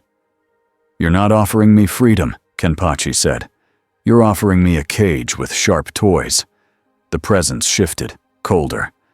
"I offer you purpose." Kenpachi snorted. "My purpose is mine." "Then take what you want." "Open the door." Kenpachi's grin sharpened. "So that's it." The darkness pressed harder, trying to make the idea feel like Kenpachi's own. Kenpachi laughed once, low. "I don't open doors for anyone," Kenpachi said. "I cut what's in front of me." The shadow paused. "Then I will place something in front of you." Kenpachi's eyes gleamed. "Good." The presence withdrew like a tide pulling back. The rooftop felt lighter. Kenpachi stood alone again, and he was smiling, but not with joy. With focus. Because he understood the rule now. Dormammu wasn't going to push. Dormammu was going to bait. The bait came 3 days later. It came in the worst place possible. Not the empty range. Not the tower deck. Not some quiet wasteland where collateral damage was low. It came under the city. The old tunnel wound, started humming again, louder than before. Strange felt it in the sanctum like a toothache. Tony saw it on the one sensor that still worked if it stood far enough away. Fury got a report before anyone else and swore quietly into his coffee. Steve was already moving before the second call. They arrived to find the breach site sealed off, barricades up, agents pushing civilians back. People shouted questions. Phones lifted into the air like offering plates. And in the center, the air was splitting. A jagged line, trembling. Not fully open. Not yet. But pushing. Strange stepped forward, hands glowing. Tony hovered above, voice sharp. "Okay, everybody breathe. Nobody panic. This is a normal Tuesday in New York," Natasha muttered. "Stop talking." Thor landed beside Steve, eyes storm hard. "It returns." Steve's gaze flicked to Kenpachi. Kenpachi stood still, smiling softly. Like he was recognizing a scent. "He's here," Kenpachi said. Strange's voice was tight. "Dormammu." The line in the air widened. Not enough for an army. Enough for one thing. Something stepped through. It looked like a person at first. Tall, broad, covered in dark armor that moved like smoke, but held shape like metal. Its eyes glowed a deep, cold orange. A sword hung in its hand. Not a normal sword. A blade that looked like it was made from the same dark that lived between worlds. It didn't speak. It didn't roar. It just looked at Kenpachi, and the air around it sharpened like a drawn knife. Tony's HUD flagged it as unknown, and then gave up. Steve lifted his shield. "Strange. Can you close it?" Strange's hands moved faster. "I can try. But it's stabilizing from the other side." Thor stepped forward. "Then we break the anchor." Kenpachi's smile widened. "That's mine." Steve's voice snapped. "Kenpachi, remember the rule. No widening the door." Kenpachi didn't look away from the Dark Warrior. "I know." The Dark Warrior moved first. It was fast. Not Spider-Man fast. Not Quicksilver fast. Fast in a way that made your eyes feel late. It slashed at Kenpachi's neck. Kenpachi raised his sword and blocked. The impact hit like a bell, ringing inside Steve's bones. Concrete cracked under their feet. The air shook. Tony's suit wobbled in the air for a fraction, stabilizers fighting invisible force. "Okay," Tony said, voice rising. "That thing is not a normal shadow monster." Strange didn't answer. His face was tight with concentration. Kenpachi and the Dark Warrior traded 3 blows in one breath.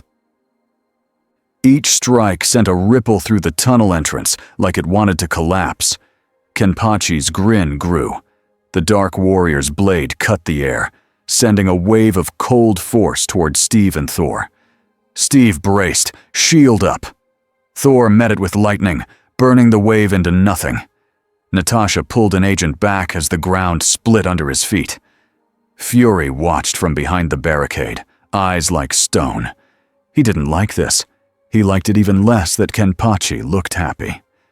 Kenpachi stepped in close and swung low. The Dark Warrior jumped back, then vanished sideways like it folded through shadow. It reappeared behind Kenpachi, sword already aimed. Kenpachi turned without looking, blade meeting blade again. Sparks flew, but they were not normal sparks. They were dark and orange, like the air was burning. Steve's stomach tightened. This wasn't a random champion. This was designed. Built to be Kenpachi's kind of fight. Strange's voice strained. "It's tuned to him. It's matching his pressure." Tony snapped. "Can it do that?" Strange gritted his teeth. "Yes, if someone has time and power and a reason." Kenpachi laughed. "You're trying," Kenpachi said to the warrior. "Good." The warrior finally spoke, voice like 2 rocks grinding. "Open." Kenpachi's smile sharpened. "No." The warrior struck harder.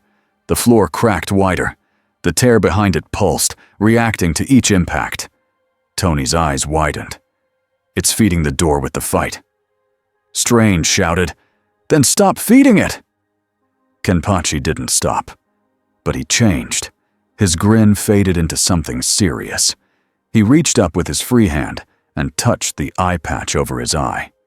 Steve's heart dropped.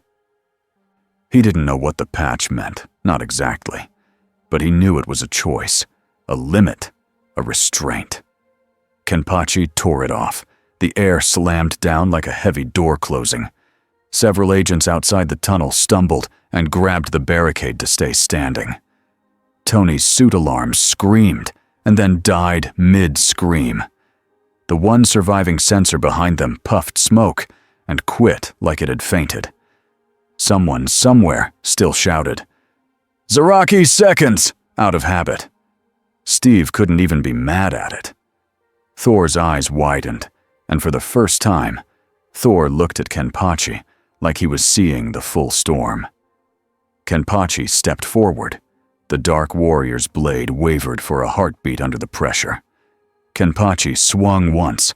The Dark Warrior blocked, but the block didn't hold. The force drove it backward, carving a trench through concrete. Kenpachi followed. Not rushing, but inevitable. He swung again. The Dark Warrior's sword cracked. Not chipped, cracked down the center. The warrior tried to reform it, shadow knitting back. Kenpachi didn't let it. He swung a 3rd time. This cut didn't just slice armor. It sliced the dark energy holding it together. The warrior shuddered, then split into pieces that fell like ash. The tier behind it pulsed hard, like it didn't like losing its anchor. A voice pressed into the tunnel, deeper and closer than before. "Open, and I will give you everything." Kenpachi stood still, breathing calm, sword lowered. He could feel it. The door was right there. He could cut it wider. He could step through and fight whatever was calling him. For a second, the idea was clean and bright. Then Steve's voice cut in, steady, not begging.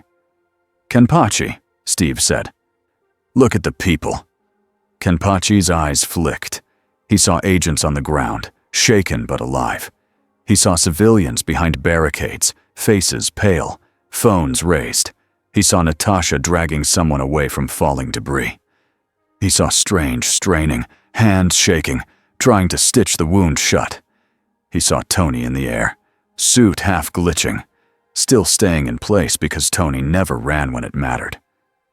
Kenpachi exhaled. He turned back to the tear. "No," Kenpachi said. Simple. He lifted his sword, not to strike into the tear, but to strike across it. A sideways cut, clean and controlled. The edges of the tear snapped inward, like a wound being pressed closed. Strange felt it and moved instantly. Orange rings slammed into place, locking around the line. Wong appeared in a portal behind Strange, already chanting, adding force like another set of hands. Thor threw lightning into the sides of the tear, disrupting the pressure pushing from behind. Tony fired a focused blast into the ground near the tear, collapsing the weak space around it, giving Strange more stability. The tear shrank, fought, shrank again. The voice in the tunnel roared in their minds. "You will break. You will be bored." Kenpachi smiled, but it wasn't playful. It was fierce. "Maybe," Kenpachi said, "but not for you." The tear snapped down to a thin, trembling slit. Then it sealed to a scar line, still there, but closed, tight enough that nothing could step through. The air lightened. People breathed again. Strange sagged, catching himself on his knee for a second. Wong grabbed his shoulder and steadied him without a word. Tony's suit systems rebooted, one by one, like they had just survived a storm. Steve lowered his shield slowly.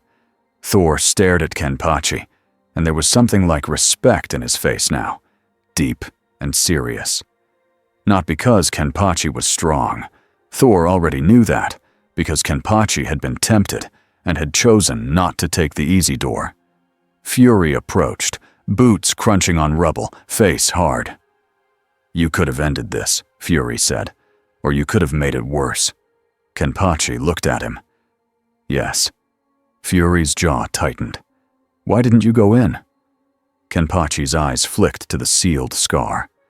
"If I go in," Kenpachi said, "and he wins, fights end."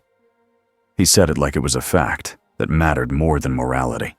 Steve took it anyway. "It was the right choice," Steve said. Kenpachi snorted.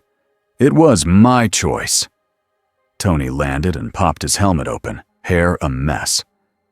"So," Tony said, breathing hard, "we survived the Dark Dimension sends a custom-built murder samurai situation. Cool. Love that for us." Strange stood up slowly, wiping sweat from his forehead. "It wasn't custom-built." Tony blinked. "What?" Strange's eyes stayed on Kenpachi. "It was shaped like a glove. It was meant to make him open the door." Kenpachi grinned. "He learned I hate cages." Wong's eyes narrowed.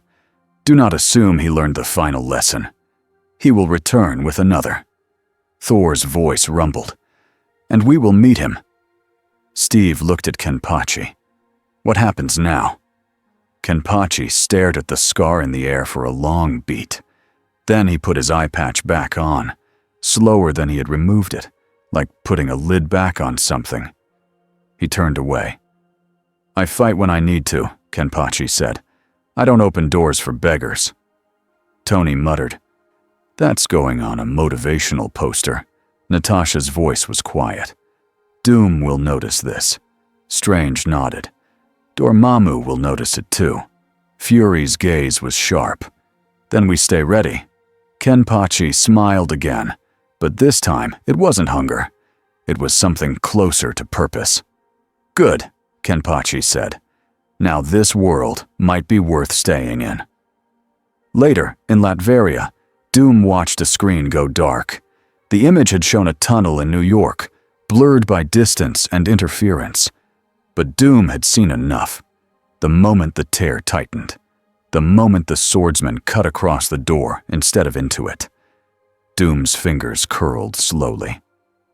"So," Doom said softly, "he has restraint." The fragment in his lab pulsed faintly, like it was listening too. Doom's mask tilted toward it. "Then I must build a door that does not rely on his hunger," Doom said. He turned away, cloak sweeping behind him like a shadow with rules. "Prepare the next phase," Doom ordered. The Doombot bowed, and far away, in a place without light, something larger than worlds shifted in the dark. Dormammu did not rage. Dormammu planned. The tower was quiet after midnight, not silent. Avengers Tower never fully slept. There were always footsteps, always machines humming, always someone awake in a room they pretended was for work and not for worry. Kenpachi sat on a rooftop ledge, legs dangling over the edge. The city spread below him, calm from this height. For once, nobody told him to come inside. Nobody tried to scan him. Nobody tried to talk him into a team uniform. He didn't need it. He heard a soft step behind him. Wolverine came out of the shadows like he always did, even when he wasn't trying. He held a small paper cup of coffee.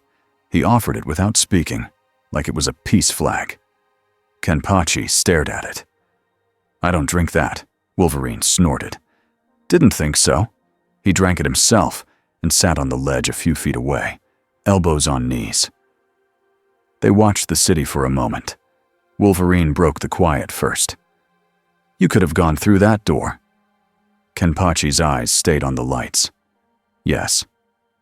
Wolverine's voice was rough, but honest. "Why didn't you?" Kenpachi took a moment, like he didn't like questions that sounded like feelings. "Because it wasn't mine," Kenpachi said. Wolverine nodded slowly. "Not being owned." Kenpachi's bells jingled softly as he shifted. "Also, the door was boring." Wolverine gave him a side glance. "Boring? Sure." Kenpachi's smile was small. "He tried to buy me with fights." Wolverine's lip curled. "That's how the world works. Everyone's selling something." Kenpachi looked down at the street far below, where tiny cars moved like toy lights. "This world sells too," Kenpachi said, "but it also protects." He said the last word like it was strange on his tongue. Wolverine didn't smile, but his eyes softened a fraction. "Yeah." Kenpachi stared ahead, quiet. In the tower below, Tony Stark sat at a desk, staring at a broken sensor and muttering, "7 seconds is not a science." In another room, Steve wrote a report with simple words, trying to explain an impossible man in a way that sounded human. In the sanctum, Strange traced the scar in the air with tired hands, and Wong stood beside him, arms crossed, guarding the world with patience. And somewhere in a cold castle, Doom stared at a fragment of stolen power, thinking about doors. Kenpachi didn't know all of that.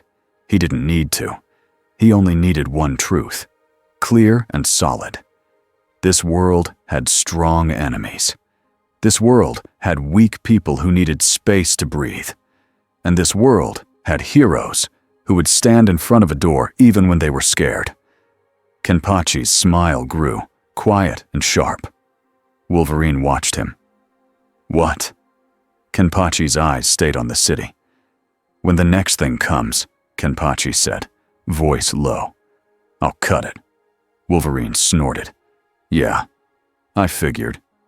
Kenpachi added, almost like an afterthought. "But not through them." Wolverine paused, then nodded once. "Good," Wolverine said. Kenpachi leaned back slightly, letting the wind hit his face.